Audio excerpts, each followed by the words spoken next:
So my name is Alfonso Medina. I'm the head of climate action and green transition at ECDPM. I will introduce today's session on green steel and the geography of green iron and steel and opportunities for North African countries and Europe. Before we start, just a few points. The event will be recorded and will be made available afterwards on request.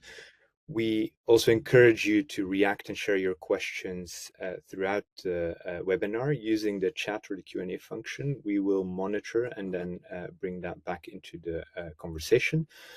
My colleague and co-author Purva Karkare will introduce the speakers and moderate the discussions. But before we do that, I'd like to give you a quick update on the research that has led to this webinar and how and why we have been looking into this issue.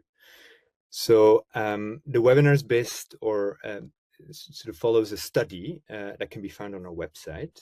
And in it, Purva and I look at green iron and steel less from a technical point of view, but more from a political and economic point of view. So we look at it as an opportunity for using green industrialization and hydrogen economies as a means to improve Europe or EU-Africa or EU-North Africa relations, and a way to create long-term secure industrial partnerships with neighboring countries. And also as a way to better leverage respective renewable energy potential and industrial capabilities. So in the study, and I'll cut some corners here just in the interest of time, but what we find is that on paper, at least, in theory, there's a very clear case for importing part of the most energy intensive production, so direct reduced iron in the form of hot briquetted iron from North African countries or countries from the global south in general. This can bring down energy costs of decarbonization. It can increase the efficiency in hydrogen value chain, can support, in a way, decarbonization of European iron and steel, while the industry invests in domestic production, and also potentially maintaining a vast majority of employment, including also value addition in the sector. What we also see is that in practice, looking at the political economy dynamics, there's quite significant barriers to make this a reality. And these barriers, they relate to structural factors in North African countries in terms of infrastructure, limited domestic and regional markets, so offtake, but also a strong focus, that's also linked to that, on direct hydrogen exports. And on the European side, see also a lot of disincentives in energy intensive industries facing significant crisis, if I can call it that. Very strong political sensitivities, fears of deindustrialization, some of which are justified, others perhaps less so. But in short, all of this means that even if there are commercial or geopolitical arguments for integrating production in North African countries or in developing countries with European energy-intensive industries, developing countries specifically face a lot of challenges to enter into these value chains or to benefit from their transformation. And so this is what we would like to discuss with all of you today. And I'd like to hand over directly to Purva to introduce what I think is a very strong panel of experts who each are working on this from a different angle. Thank you, and over to you, Purva. Thanks, Alfonso, for the quick rundown of what we're talking in the paper as well. And I think, as Alfonso is also mentioning, we have several different moving parts, right? So on the one hand, you have EU and the decarbonization agenda. On the other, you have African, in this case, North African region, and their industrialization agenda. I put it in quotation marks because there's very many different things that go into it. But we also need to take a step back and look at EU-Africa, again, in this case, North Africa, their relations, because this is also as much about diplomacy as it is about energy-intensive industries. And based on that, we can then talk about any sorts of partnerships, whether they be for green industries or investments or what have you. So we're quite excited to have the panel that we do have today. Maybe I'll go one by one, and I'll start with Penam Lot. He is policy advisor at Bellona, which is a climate NGO, and he works specifically on industry decarbonization policies. He was recently one of the authors on a recent study on net zero pathways for European steel. So he has very much looked at the European side of things. And even before this, he worked at the European Parliament and at GIZ, looking at climate and industrial policies.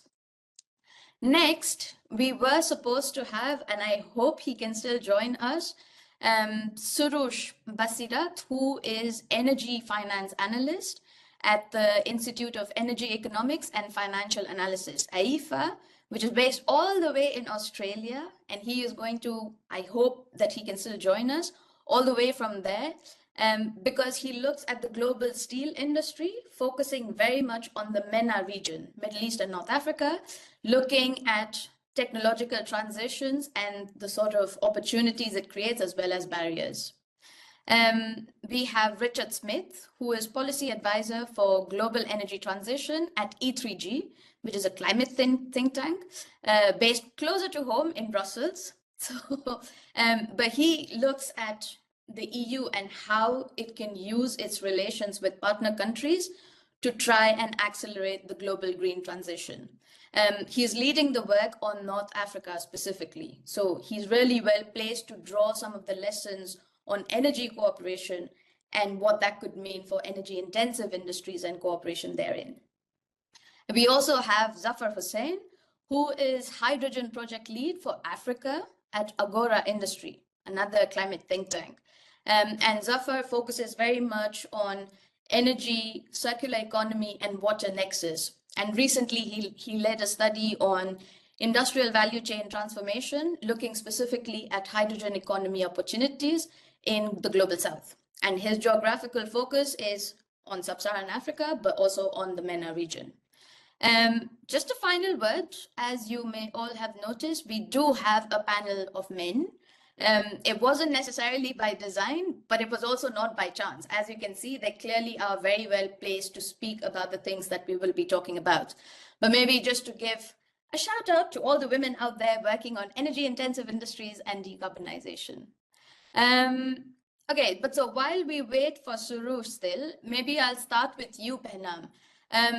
You did do a recent study looking at net zero pathways for European steel industry.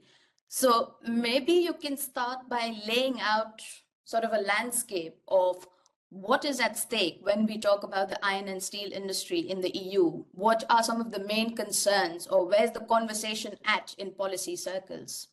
Up to you. Thanks. Thank you very much. So we all know that steel is a very important good for the European economy. The steel industry is a major employer. We have hundreds of thousands of jobs in Europe at stake. We also depend on steel for our economic resilience. Steel is a very important part for many of the sectors and industries we want to promote. So we need steel for the green transition. It's a major component of, for example, wind turbines. It's important for public transport. Also, for example, it's very important for our defense sector, which is also something that Europe wants to strengthen. And at the same time, we see the European steel industry being under significant pressure from global overcapacities. This is one of the complaints we hear most often from the European steel industry, from representatives. There are overcapacities right now on the world that are multiple times as large as the whole European production volume. We see subsidized steel from China often flooding third markets, not Europe itself, but markets in other countries, and then players from those other markets trying to find alternative off-takers for their products. At the same time, many of the conditions in Europe are not ideal for steel production, so the industry suffers a lot from very high energy prices. These are some of the major burdens, and of course, this doesn't go unnoticed. This is a part of many discussions in policy circles. So what often comes up, what we hear often about, is that there's an a request for increased use of trade instruments, for trade defense frameworks, maybe introducing quotas, anti-dumping regulation. We also hear requests for a refinement of the CBAM, the Carbon Border Adjustment Mechanism. So what is being asked for is an expansion of the scope to include also further downstream products, closing existing loopholes. And first and foremost, of course, the major ask is the request for lower energy prices, competitive energy prices. Because right now the steel industry is already suffering from underutilization of the facilities. So they don't produce at the maximum capacity, which raises the cost per product, of course. And all of these factors coming together make steel production looking to be less viable in the future in Europe. And this also threatens the clean transition, of course, which is all the more dependent on the availability of cost-competitive clean energy. Right. All right. Well, thanks a lot. I just see that Surush was able to join us. Surush, I'm trying to unmute you. Sorry for also putting you on the spot, or maybe we can come to you in a bit. But based on what you also said then, Benham, some of the things that sort of jump out to me is competitiveness when it comes to energy prices. And this is not something that the EU, at least from my understanding, necessarily has a clear advantage in, right? Because EU is energy poor.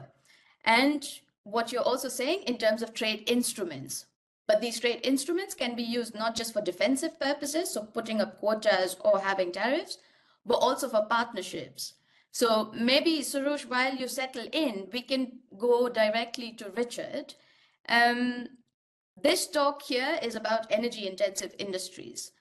But I would like to understand maybe from you how the EU or the EU-North Africa relations and their energy cooperation and energy diplomacy relations, how do energy-intensive industries feature when talking about energy diplomacy between these two regions?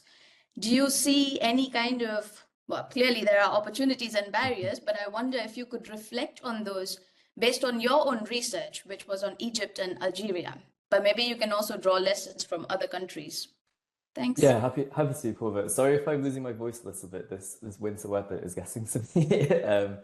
But yeah, no. So I think, as you said in the introduction, I hope to maybe draw a few lessons on energy cooperation. So I think there's a lot of parallels, but on energy, things are a little bit further ahead in terms of cooperation compared to where they are on energy-intensive industries. Maybe just very briefly where we're at on energy cooperation between Europe and North Africa. So there's been strong cooperation for many decades now, largely focused around getting energy from North Africa and then transporting it to Europe for use in European industry, by European households, etc. It's been dominated by fossil fuels, a growing emphasis now on renewable electricity, with several interconnector projects between Egypt and Greece, between Algeria and Italy, for example, with the idea that they can provide electricity for Europe's energy-intensive industries. And also a lot of emphasis, of course, in recent years on green hydrogen. Lots of different projects agreed between the EU and the member states and North Africa. Huge enthusiasm from the North African side. The only thing I'd say here is that on the European side, the hype is not quite what it was. In the last 3 years, we have seen the EU's targets or projections, for its own hydrogen usage fall quite a lot. In 2022, the EU thought it was going to need 20 megatons a year of hydrogen by 2030. By last year, its projection was down from 20 to only 3 megatons a year. So essentially a lot of surplus green hydrogen left in North Africa, not needed by the EU, which I think plays into the whole story that Alfonso set out earlier. Either way, energy is going to remain a big area of cooperation between Europe and North Africa. There's no denying that.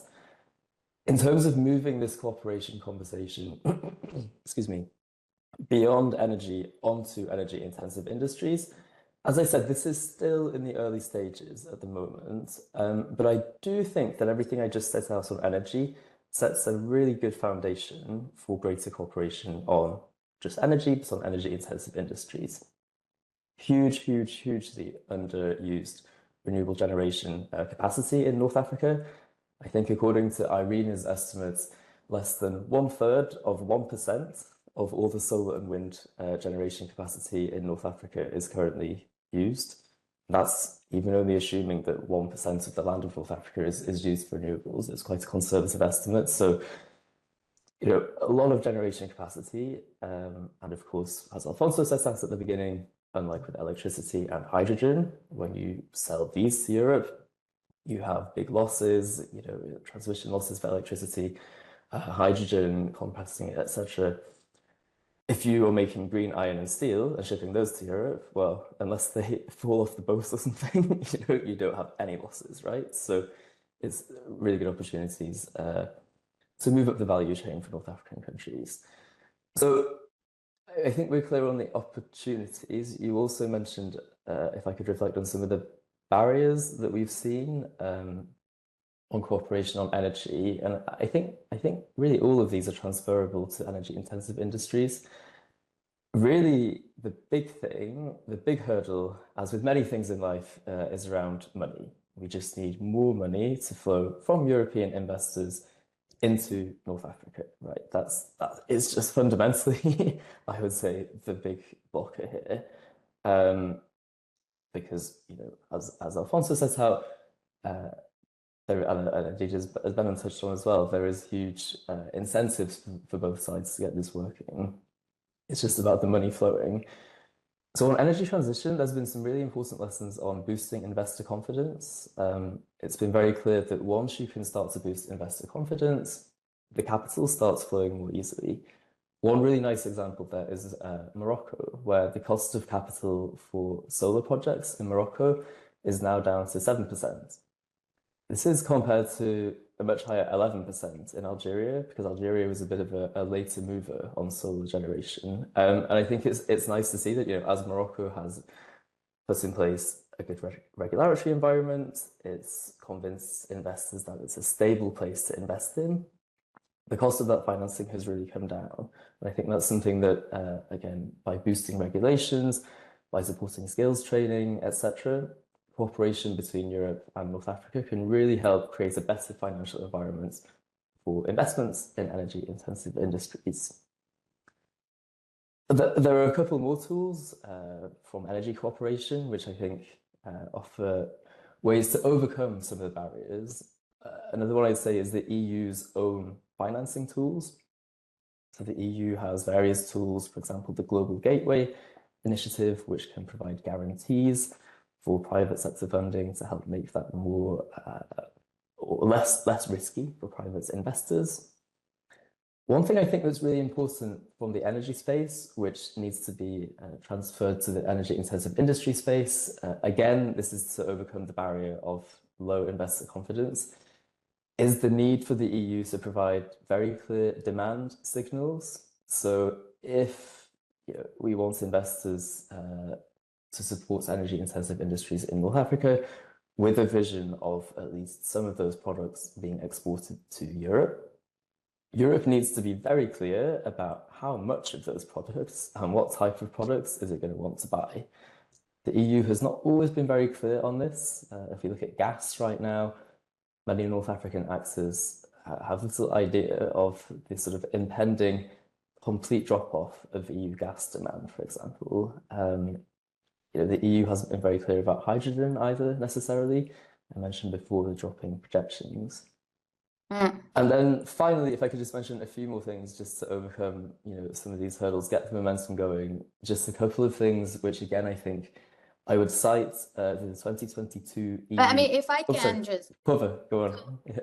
Overcoming those, that I think that we will discuss a bit later. But I think this thing that you set out already gives me quite some fodder to then pass it on to Suruj in order to say, I mean, as you mentioned, so energy is going to be the foundation for industry. And there we are looking at hydrogen and not just exporting hydrogen, but also embedding the hydrogen in these energy intensive industries. And iron and steel is like a very clear example for that. And also what you mentioned in terms of demand is very important. And maybe with those two things in mind, maybe Surush, if I can turn to you, glad that you were able to join us. Maybe, I mean, Behnam, before you joined in, Behnam already laid out sort of the landscape of what the conversation is like in the EU. Could you maybe lay out a bit what the discussion is in North Africa, and how do stakeholders, so basically I'm talking about the industry, iron and steel industry in North Africa, which already is in place, how do they look at the EU and the whole decarbonization agenda of the EU? Are they looking at also looking at green iron and steel and at the EU specifically as a market, or where does the conversation stand in North Africa? Thanks. Hello, everyone. Can you hear me? Yes. Yes. Sorry, that's great. Sorry, I had some technical issues tonight. Actually, I'm joining from Melbourne, Australia, so it's almost 8 o'clock in the afternoon. So thank you so much for joining us. That I can join. Sorry for that. We have technical issues, but yeah, when it comes to the North African countries, actually in general, I do believe that the stakeholders over there, they are 100% aware of the opportunities that they have based on their natural resources. Probably it's better to start with renewables. North Africa is one of the best spots around the world that they can produce renewables based on solar radiation and also wind condition. And the good thing about North Africa is that these two, the solar and also wind, they complement each other, and it's really great because most of the time, the time that wind blowing more when the sun isn't shining, which is really great for the developers of renewables. This synergy helps them to provide more electricity for the base load, which is really great for the hydrogen production, specifically the time that you are working on the hydrogen off the grid. So this is really great. Another thing that I want to mention actually about the North Africa is that they are producers of DRY. Last year in 2020, actually in 2023, based on the Midrex figures, in Algeria, Egypt, and Libya, they produced about 12 million tons of DRI, which is really great. And they can expand this capacity based on the gas reserve that they have at the moment. So it's possible to start with the gas and expand the capacity and gradually and step by step increase the share of the hydrogen, green hydrogen in the mix of the energy that they use, and in mix that they're actually reducing gases that they use. As I mentioned, they are producer of the DRY at the moment, so they have access to DR-grade pellets as well, which is really great. And they have the opportunity in North Africa to expand this capacity.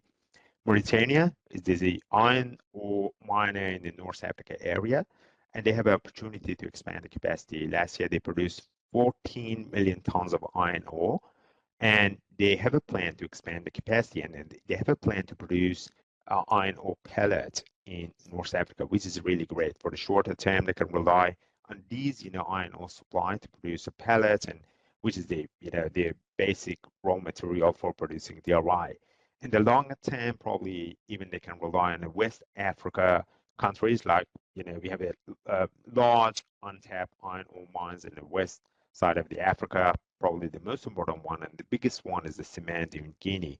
They're going to start really soon, I think in 2025 or later in 2026. So definitely we can rely on those big iron ore mines to supply the iron ore pellet that we require for producing green iron in North Africa. As Rio Tinto mentioned, one of the partners in that big project, almost 40% of the iron ore in Simandou is kind of suitable for producing DRI, which is really great. Another big thing, the advantage that we have in North Africa is the growing pipeline of the hydrogen projects. Almost all of them are based on export. They are export-based hydrogen projects. But the good thing is that, in the last 2 to 3 years, we have lots of different announcements to produce green hydrogen, green ammonia, and also green hydrogen-based derivatives. But the reality is we need to work more on these projects because we have to use part of those green hydrogen domestically. we're all aware of the challenges that we have to export hydrogen, and definitely they need to keep part of that green hydrogen and use that domestically to produce green HPI and green DRI, which has a better value added as well. The other thing that I do believe is in the radar for some North African countries and developers over there is the evolving regulatory frameworks in Europe. CBAM come into force by 2026, and the good point about CBAM for North Africa is it brings an opportunity for these countries as they have a lower CO2 emission in their products, whether it is the green iron or green metallics, iron ore metallics, or even semi-finished products like the slab, billet, and dome.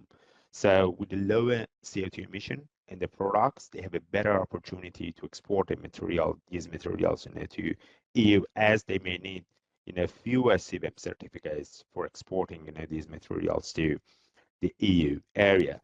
And I think they are have these regulatory frameworks on their radar.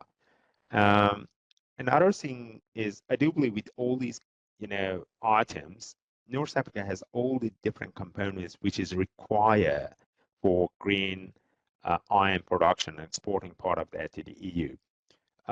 We also have lots of projects in the pipeline. Probably the most important one is 8.1 million ton announcement by Tusiali, the Turkish steelmaker. They're going to start hopefully very soon. 8.1 million ton. It's the largest HPI DRI facility that has been announced around the world. So, and as they mentioned, they want to start with 2.7 million ton in the first phase and increase the capacity to 8.1. And definitely they want to export that hydrogen, iron and DRI or HPI to Europe. But even with all these potentials and capacity that we are talking about, there is a big question, I do believe, in North Africa. And the big question is, who will purchase the HPI in Europe? That's a big question, I think, in that side. Because, yeah, we are talking about the potentials, about the capacities that we have, but the reality is not really clear that the steelmakers in Europe are really open to import part of that green iron or reduced iron to the area or not. I've talked to a couple of steelmakers in Europe, and they clearly mentioned they are not really open to this option. They are happier to import green hydrogen instead of green iron. Part of that is probably, I don't know, based on the policies that we have at the moment in Europe, they're clearly mentioned it's better that they want to keep the iron making facilities within Europe, and probably it's better to say they are supposed to receive those grants based on this scenario, that they have to keep the iron making within Europe instead of importing. But the reality is, if you want to just keep the iron making within the Europe, there are lots of inefficiencies in importing hydrogen and iron ore separately and bring it into Europe. So with these big questions from probably most of the developers and stakeholders in Africa, just come back to you, Boba. Yeah, no, thanks a lot for that. I mean, indeed, the conundrum seems to be in terms of, if we're talking about opportunities, one way of thinking about it is think iron and steel quite separately. And then you have opportunities on the North African side. And even there, as you lay out, some of the challenges that I see as well is, if you're looking at tapping some of the resources that exist in the region, not just in a particular country. So if you're talking about Simandu, there you start getting into the idea of intra-regional cooperation. But most of these countries are far more integrated into the EU individually than they are with each other. And also the question that you raised about being export-oriented, where do the exports lie for these countries to get into green iron, let's say, is going to be, again, the EU, where the demand is not very clear. But maybe to turn our attention to Zafar, so that one aspect is how to turn the potential to actual production. Because in terms of potential, as Surush also highlighted, there's very many opportunities. And as Richard pointed out, there's also issues around financing. So how do you bring these two together to actually talk of industrial partnerships, not just exporting raw hydrogen or not just exporting renewable energy? How do you talk about industrial partnerships between EU and Africa? Based on your research, you also argue that there could be business opportunities for hydrogen, green hydrogen at that, but you also acknowledged a significant cost of capital in countries like, say, Mauritania. I mean, Richard pointed out about Morocco, it going down, but then Mauritania is where the iron ore is. So could you, based on your work as well, lay out to us a bit if there is a commercial argument to be made? Could these investments and partnerships become commercially viable? And then we'll get into the political side of things. Over to you. Thanks.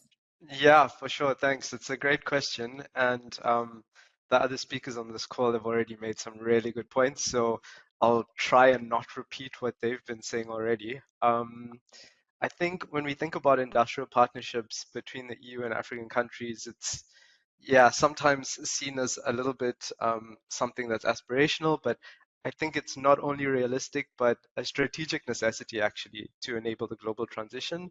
So Africa has a unique combination of advantages that make it an ideal partner for the EU and for hydrogen and green iron production.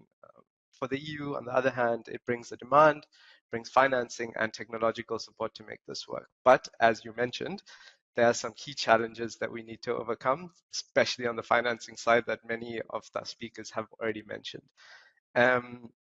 But just to frame it a little bit, let's start with what's already happening. So the EU and Africa have already been building a foundation to collaborate through several initiatives. There's the EU-Africa Global Gateway, for example. This commits, I think it's something like 150 million euros for projects in Africa across healthcare, renewables, digital connectivity. It's quite a broad one.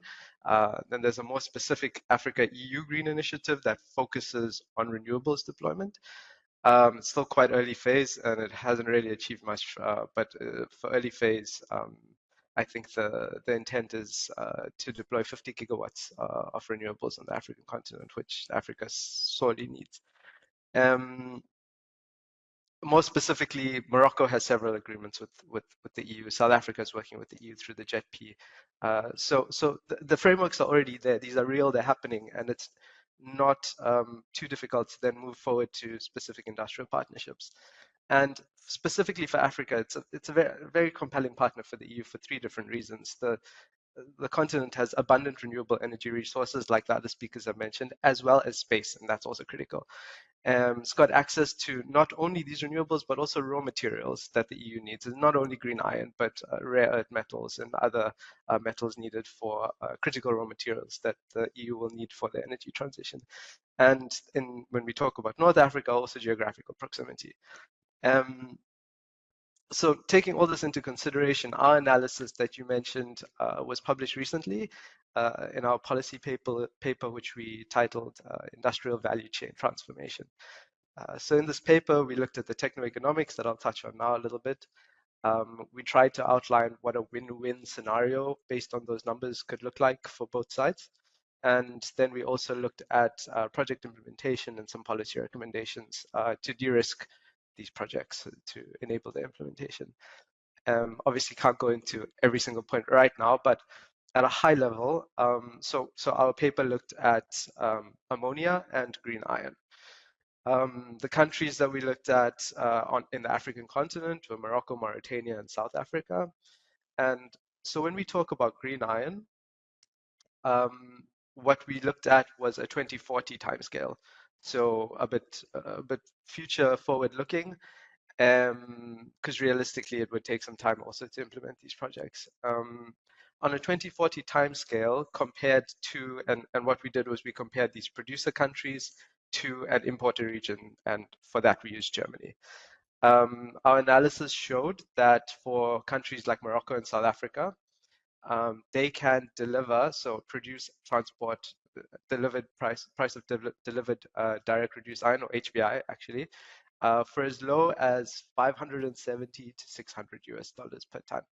And if you compare those numbers to Germany, at that time, it would what we calculated was at around between 890 to 900 US dollars per ton once you consider the power purchase agreement and the transmission system operator costs in the country. There's a significant difference. And it's driven largely by the availability of cheap and abundant renewable energy. There's several considerations in this, and I encourage you to read the paper to get the nuance around the calculations. Essentially, at a high level, we consider direct connected projects in the producer countries, but for countries like Germany, the renewable power would then be wheeled across the grid through a power purchase agreement, because these facilities simply don't have the space or the renewable resource to deploy the renewables directly adjacent to where they're producing green iron and steel. So, of course, it's taking that in that context is quite important. But as you mentioned several times already, there are challenges, especially when it comes to financing. So many of the countries that we looked at face very high costs of capital, which is known as the weighted average cost of capital, so I'll call it WACC. And this high WACC effectively nullifies the excellent renewable resources that they have. In the paper, we looked at Mauritania as a specific example of this. So according to the literature, the average WACC in Mauritania would be around 14%. And you compare that to 4.6% in Germany, you see the immediate difference. When you look at renewable hydrogen projects, and especially the green iron downstream from that, these are extremely capex intensive projects. So we're talking billions of US dollars, again, as some of the speakers have mentioned. And this change in WACC significantly drives up the cost in these regions. So an example of that in Mauritania, calculating the LCOH, so the levelized cost of hydrogen in Mauritania using its 14% WACC is 56% higher than if you calculated that same levelized cost of hydrogen with a 4.6% WACC that we would typically see in Germany. So really, really significant. Even countries like Morocco and South Africa, and I think one of Richard mentioned that, I think it was Richard, 7% in Morocco, which, you know, for Africa is great, but compared to 4.6, already a massive difference.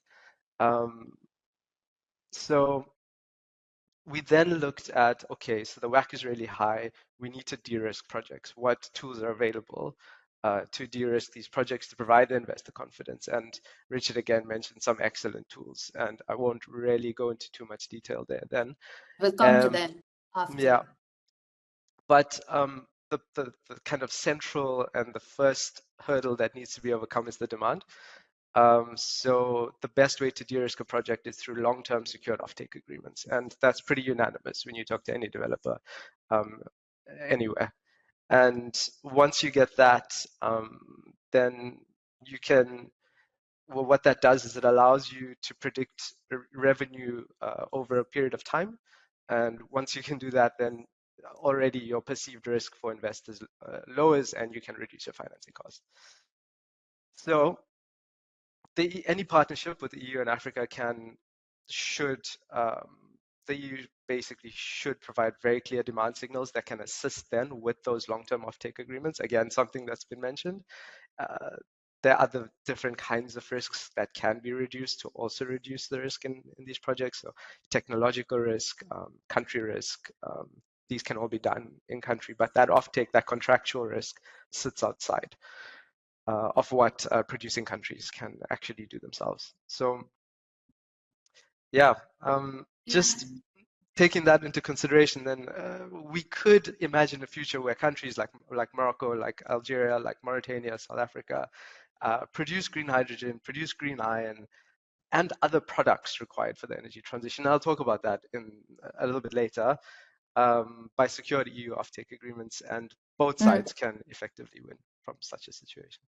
Yeah, I think the thing that sticks with me to move on to the next set of questions that we have is also that the whole point around offtake agreements is as much a technical issue and business issue as it is political. And I already see in one of the questions, we already have a question, isn't this politically sensitive?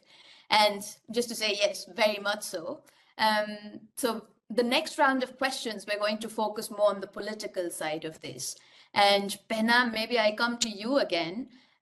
So importing HBI, while it creates opportunities also for these sort of partnerships between EU and partner countries, in this case, North Africa, it's also a politically quite a sensitive issue.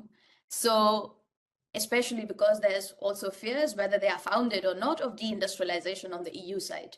So my question to you would be, how can, or is there a way even of moving outside of this zero-sum framing?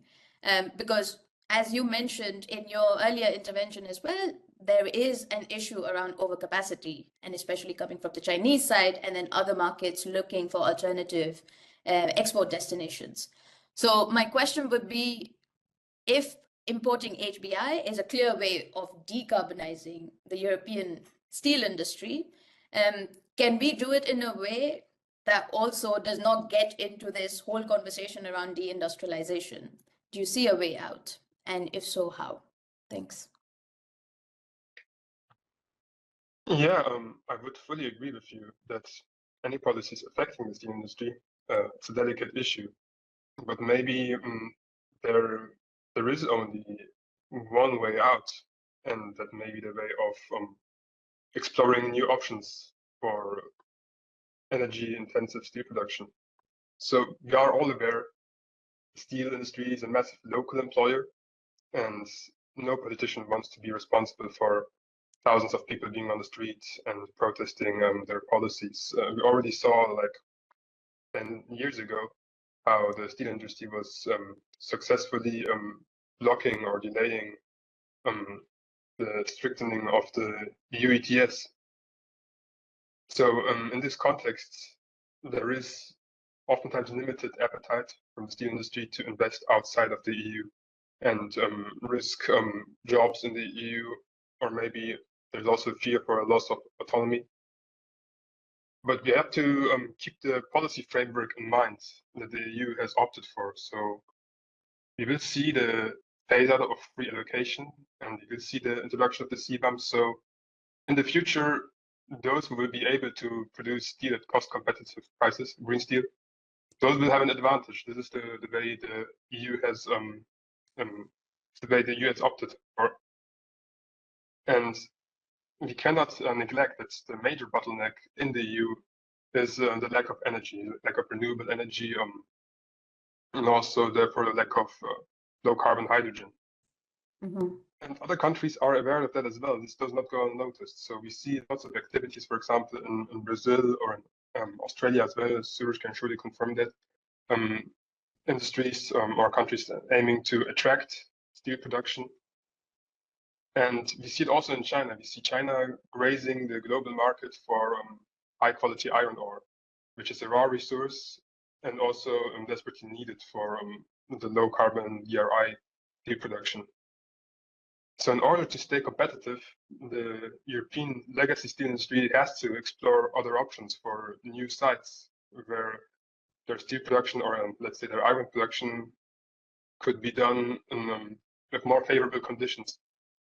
And of course, those can be in Europe. I mean, there's lots of things going on in Sweden and in Spain, but this might not be sufficient.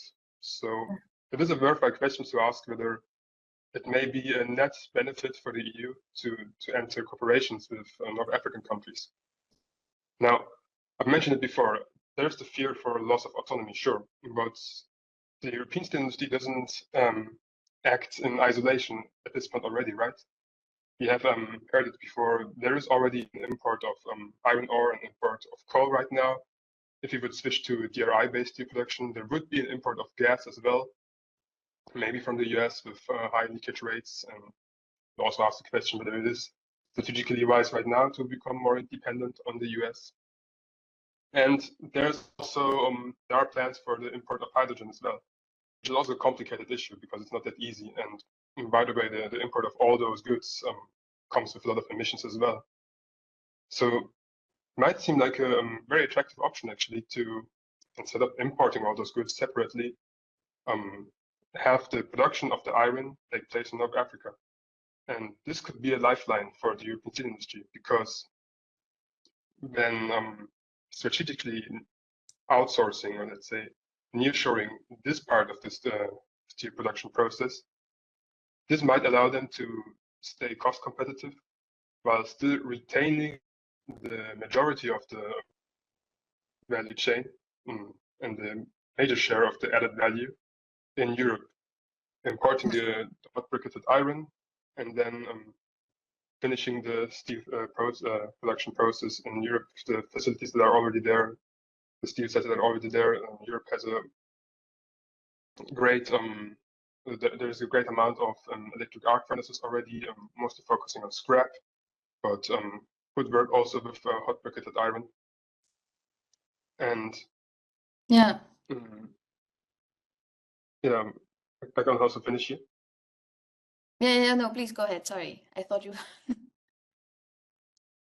Yeah, and this would also allow Europe to free up renewable energy supplies that could be more useful for other applications. So instead of using the energy in Europe to produce hydrogen to then decarbonize the steel sector, this renewable energy could also be used instead to decarbonize the electricity grid first, or then to decarbonize the individual transport and our heating system, which would further help us to promote our climate targets. Right. Yeah. Well, I mean, so what I take from what you're saying is it's also a matter of framing. So one could see it as loss in autonomy, but another way of thinking of it, if we're on this decarbonization path, is that in order to ensure competitiveness, importing HBI could also be a lifeline to continue the European steel industry. But based on that, maybe I will go first to Zafar. Zafar, because if we're talking about partnerships, whether they are industrial or not, this doesn't happen in a vacuum, right? The green iron and steel or iron and steel industry exists while there are also all sorts of other relationships and other partnerships taking place between EU and North African countries.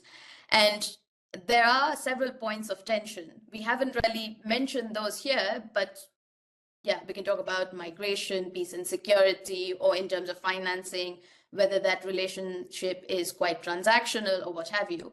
But my question there would be, if we're talking about a partnership, and especially looking at energy intensive industries, do you think that partnership can help in a way to resolve some of the pre-existing tensions, or does it just add another layer of complexity to the already complex relationship that exists between these two partners? Yeah, also a good question. And I think we can't answer or can't look to future solutions without also looking at the history and what brought us to this point and how we can resolve, as you mentioned, those several points of tension.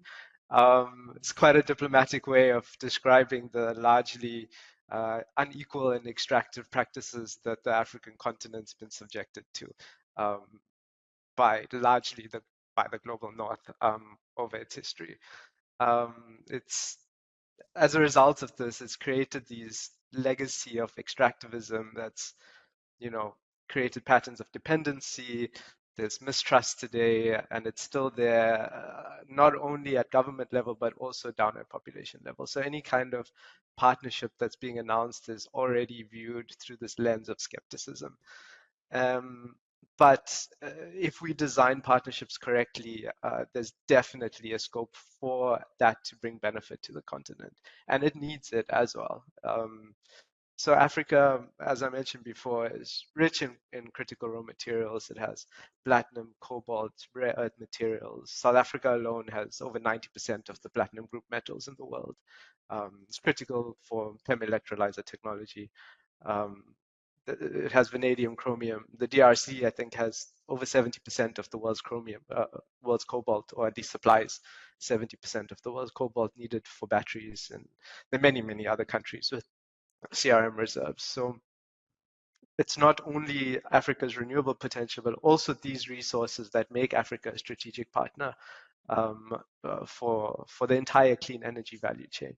And this, by the way, is also reflected in, so South Africa holds the G20 this year, and critical raw materials and just energy transition and is all a key part of that, and also can't be avoided when we're talking about any industrial partnerships. So the exporting of these resources, or even hydrogen in their raw forms, could be perpetuating the cycles of extractivism that we've seen. The way to overcome that is for African countries to prioritize local processing of these materials, so embedding value chains, going up the value chain as much as possible within their own borders, whether that's producing hydrogen and then using local iron to produce HBI, or refining cobalt to make batteries. By embedding value chains within their borders, the benefits that these African countries can be seen in three ways. The first is it enables their green industrialization. Secondly, creates resilient green employment for the people. And third, actively contributes to gross value added to their economies. It's really important. For the EU on the other side, though, this would also ensure access to the materials that it needs for its transition. It would diversify their supply of materials, and then also foster sustainable and equitable supply chains that will be resilient over time. An example of this is our initial analysis on the steel value chain, which basically looked at the employment across different segments. And this was a couple of years back now, and we'll be updating it. But essentially what our research showed was that localizing green iron production could increase employment by 16% per ton of green iron produced, when you compare that to a country exporting separately hydrogen and iron ore. So that's already a massive improvement on local employment, and gross value added is also in the range of 20% or 16%, somewhere around there, that can also be added to the economy. So per ton. On the importing side, the green iron production would then only account for 4.4 to 8% of jobs within the steel value chain in Europe. But by importing this lower cost HBI, you would then get a 16% cost reduction in the final steel product. So you essentially make your entire value chain more resilient, and you safeguard the majority of the existing jobs that are there. So both sides essentially would win in such a scenario. We are launching a green iron trade project this year, which will look at several different exporting countries, so Brazil, South Africa, and also Australia, and several importing countries, Germany, South Korea, Japan. And we will be doing a comprehensive socioeconomic modeling of the value chain on both sides under various scenarios to look at what this job implication could look like going forward. So in short, yes, industrial partnerships can address these problems, these historical problems, and create positive interdependencies that would then stabilize relationships if we align interests across both sides. Great. I like that you also use the word interdependencies. That's what we're hanging on to these days. But indeed, as you're saying, it's not just a matter of framing, but the data also, the data where they are available, show that this is possible to have these positive interdependencies. Coming back to you, Surush, I mean, in your earlier intervention, you also mentioned around demand that it wasn't very clear if there was a clear offtake of green iron being produced in North African countries. My question to you then would be, because at the end of the day, it's not just the relations depend on EU and North African governments and bureaucracies, but the business will be done by private firms. So my question was a bit, do you think that over time, this lack of interest in having these offtake agreements could be overcome? In your conversations, did you get the sense that this is only in the short term, that there's not that much interest, but there might be interest going forward, if not importing it into Europe, also using it for domestic and for regional supply in North Africa? Thanks. Oh, I think you might be muted. No. Can others hear him? No. Okay, now you're muted. Yeah, it was. Yes, now we can hear you. Sorry. Can you hear me now? Yes. And also, sorry, Terrible. apart from that, there was a question from one of the participants asking whether hydrogen-based DRI also needs higher grade iron ore, and if that is a consideration, and if so, from where would this kind of supply come? If you can also answer that. Oh, you're muted again. How is this happening? It seems that we have a lag. Yes. Now Can we you hear do. me now? Yes. Can you hear me now? Yes. I don't know. When I push the bottom, it seems that we have a lag till the time it works Ah, well. right. Okay. Sorry, just to answer this question. First of all, let me be really clear. Importing HBI to the EU probably is only part of the solution for decarbonizing, the steel sector in Europe, and we have to be careful about it. Sometimes, some of the stakeholders in Europe, they have an understanding. Okay, it's going to be the end of the final solution for that, but it's not true.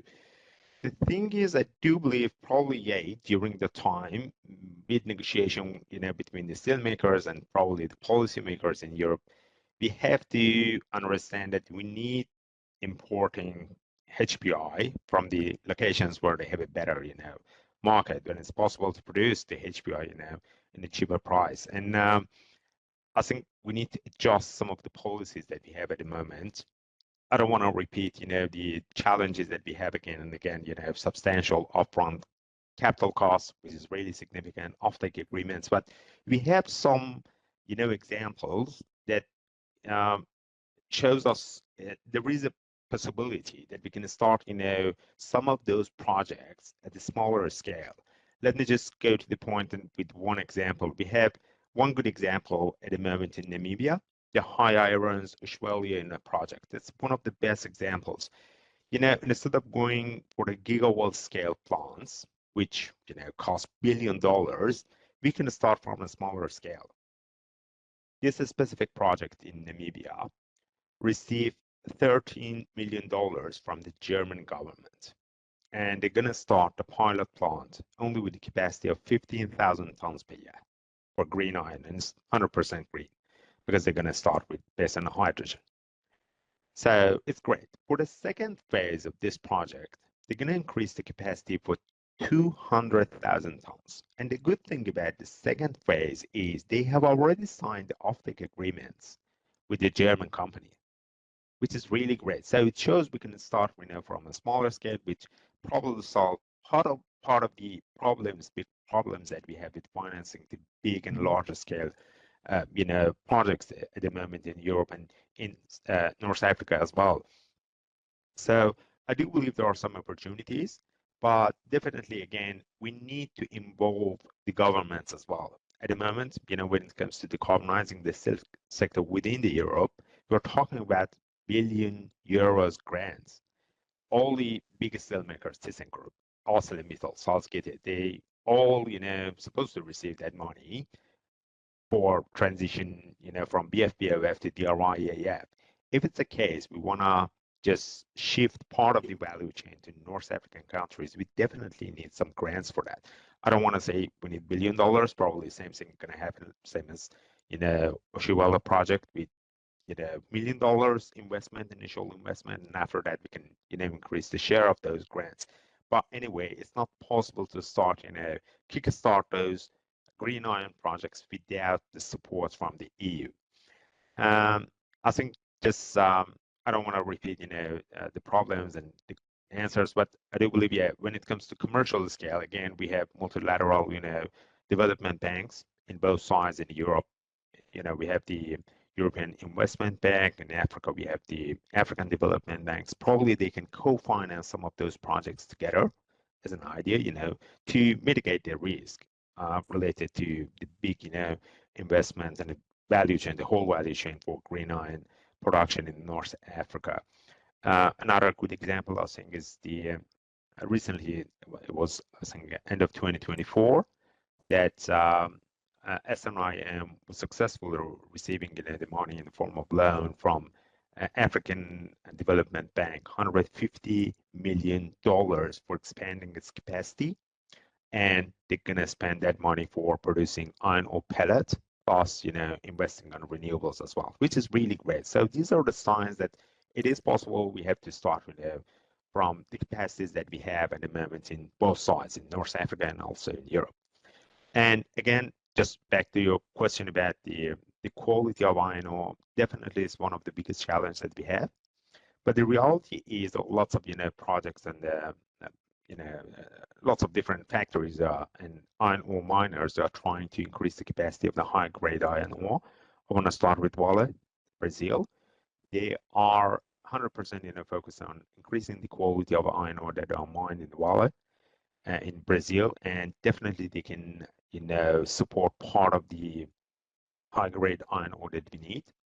But other than that, I do believe probably the technology in the future can play a big role, because we have lots of technologies at the moment that are working on smelters that can enable us to use mid-grade iron ore instead of 100% high-grade iron ore, what we call it DR grade, with the lowest gangue and impurities. So it's possible to start with even the BF grade, something around 65 to below 65, 63, 64, 65% iron content, and just smelt them and melt them before send it for electric arc furnaces or basic oxygen furnaces. So I do believe that in the future we have different technologies. Lots of big corporates are working on these technologies to make use of mid-range iron ore also available for direct reduction and producing the high-grade iron and also green steel. Yeah. Back to you, Barbara. Thanks. Well, we have very few minutes left, and maybe what I take from your thing then is it's not just about technology, but it's also about strategy. And when thinking strategy, as you were saying, it's not all eggs in one basket. HBI and imports from North Africa is not the end all be all, but there's also other solutions. And in order to achieve those, timing and sequencing is very important. Start with what you have rather than going for completely new solutions, starting from zero, and work across stakeholders, which gives me a nice segue to come back to you, Richard. Sorry for cutting you off before, but I think this is where it would really be helpful if you can lay out. I mean, most speakers have laid out some of the frameworks and initiatives that are in place, and we see that there's an angle of de-risking, but there's also skills that are required, and also supply chains and building these business relations in the first place. So maybe you can start by telling us, now there's also a Mediterranean Commission. Is there a renewed interest now in North Africa, and what are some of the opportunities and challenges that you see going forward? What for you would be the sort of must-haves when looking at green industrial partnerships? Thanks. Yeah, sure, and I'll be quick. I mean, we're short of time. So yeah, I mean, as you say, there's no doubt that now is a moment of renewed interest in the Mediterranean from the EU perspective. I think we have to caveat all of this with, as everybody else has discussed, getting over the sort of domestic EU hurdle around worrying about European industry and jobs. But anyway, I think on the cooperation Mediterranean side, we now have a commissioner for the Mediterranean for the first time in the EU. The EU is producing a new pact for the Mediterranean later this year, which is its new sort of strategic approach to the EU. Energy-intensive industries are not the core of this cooperation right now. I would say migration and security are. Energy has a role in the mix, particularly hydrogen exports, electricity interconnectivity. The EU is going to produce a new Pan-Mediterranean Energy and Clean Tech Cooperation Initiative, which even by EU standards is not the catchiest of titles, but a big new strategy coming up in a few months, which is really good. It shows the EU is having genuine interest in energy cooperation with the region. Where I'd say energy-intensive industries come in is that actually they can help contribute to all of these other things. As I think it was Zafar talking about the number of jobs that you can create through energy-intensive industries in North Africa, that helps to mitigate some of the migration pressures on the EU.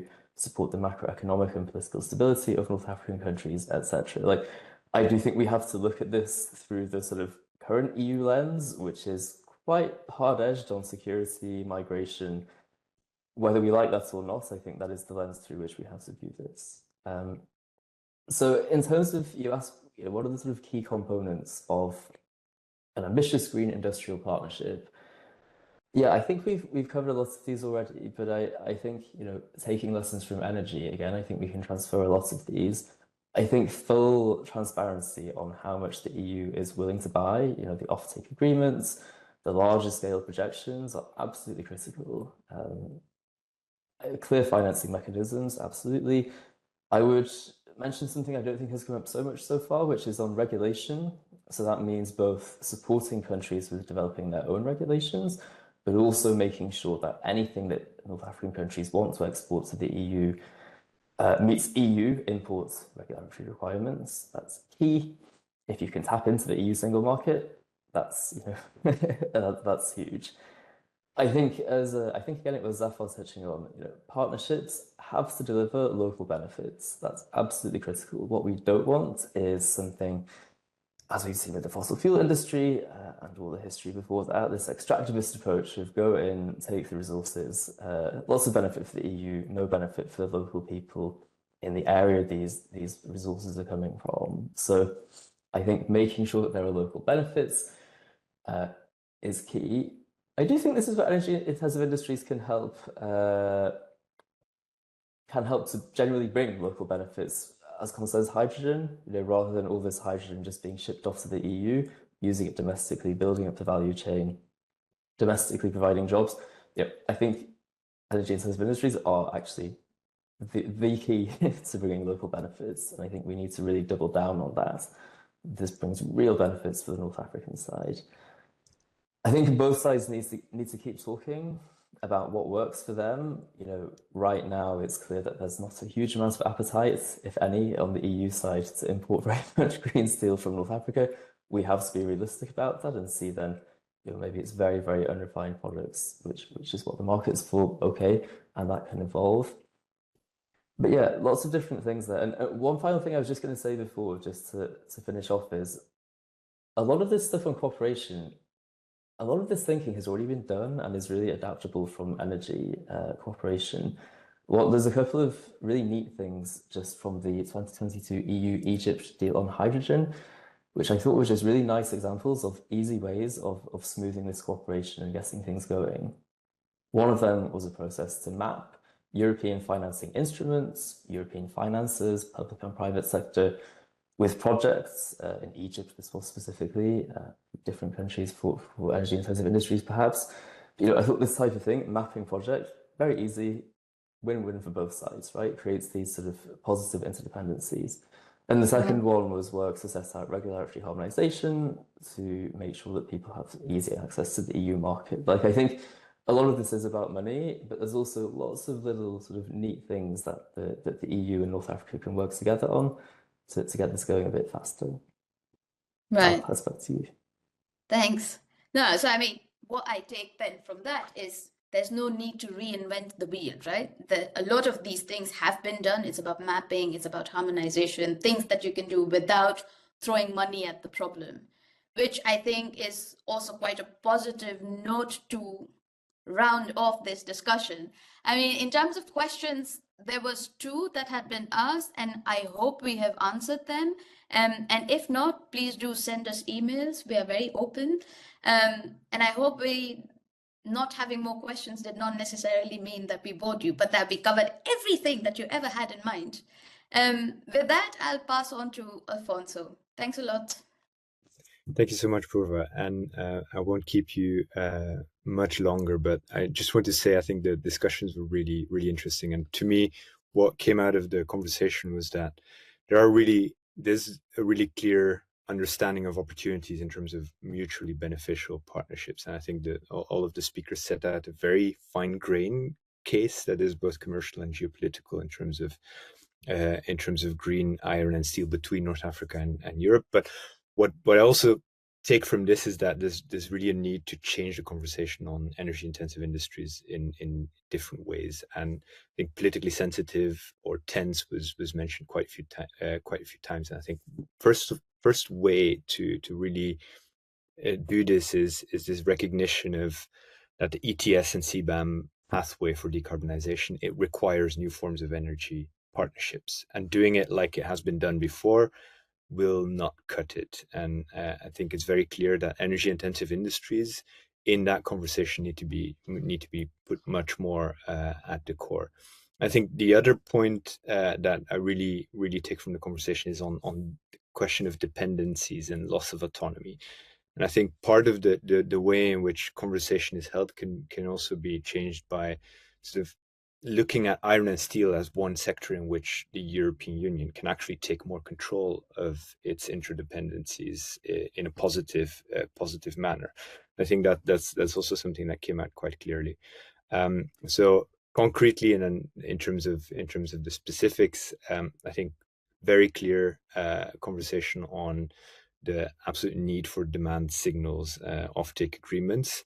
But that also requires a lot of policy interventions. And I think right now we're at this point in time in the European political cycle where a lot of waiting and seeing is happening because policies are being redeveloped, including clean industrial deals, the way in which the EU will deal with subsidies and grants.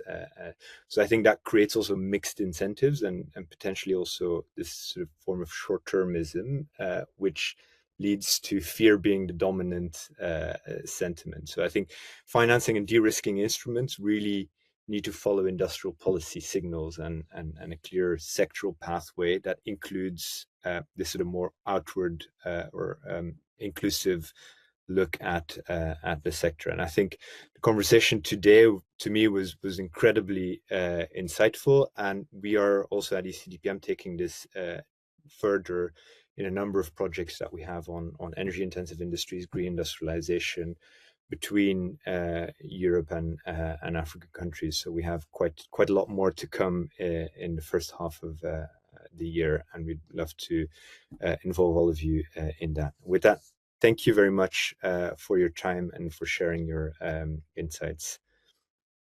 Thanks a lot, everyone.